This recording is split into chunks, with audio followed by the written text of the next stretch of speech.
Hello everyone, it's Crisping here. I've been spending the start of this weekend playing the new co-op campaign for Delta Force called Black Hawk Down.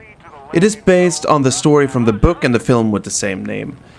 There are a few things to be said about what can be better with this game, mostly based on being able to play as a solo, but let's start with the positive. The game looks absolutely amazing. I had to put my settings on high to experience a good, consistent FPS, but I still think it looks great. The utilization of UE5 has been great. The feeling of at least the first mission as seen on screen was also just on point. I especially enjoyed the feeling of clearing different rooms and levels of buildings with a team, since it actually gave a more realistic experience than the one you would have in games like Call of Duty, where you are mostly just mowing down waves of enemies by yourself. To be fair, I have not played COD in the last 2 years, so changes could have been made. There are 4 different classes, which all gives you different minor abilities that can help the squad during the game. It can also help you if you're playing solo, because some of them give you more starting ammo or more starting explosive ammo. This brings us to the bad parts of my experience with the game as well. Right now, this is only like a first impressions video, not because I didn't have time to play the full campaign, but because I literally couldn't. Trust me, there was no lack of trying, but some parts of the missions are extremely hard while playing alone. I managed to find a group of randoms to play with during the first mission, but looking for lobbies after that got a lot harder because most people still seem to be looking for players for the first mission and not for the rest of them. So I tried to go at it alone.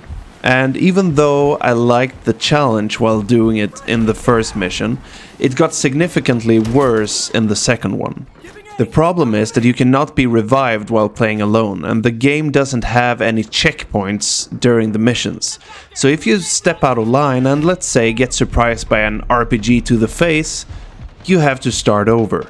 Next time you can avoid that RPG because the spawns of enemies does, luckily enough, not seem to be random, but instead you get surprised by something else, or even worse, the NPC that you have to keep alive gets blown to bits from an angle that you couldn't cover at that precise second. The different classes also create a problem while playing solo.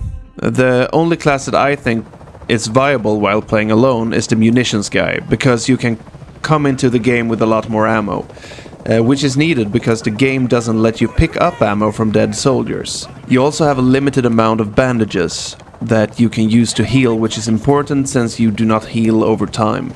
So once your ammo is gone and your heals are used, you're basically useless if there isn't a second player there to support you. I understand that this is meant to be a co-op game, but surely they could have made some adjustments to make it less of a struggle to play alone. To conclude the video, I would still recommend this game, at least from what I've played so far, but I would like to see some adjustments made so that it would be more playable as a solo, and I don't fully understand the choice of not letting people loot the enemies for ammo. It feels like a basic function that is expected to be in almost every shooter out there, and if there is no other way to pick up ammo except to get it from a teammate, we have a problem.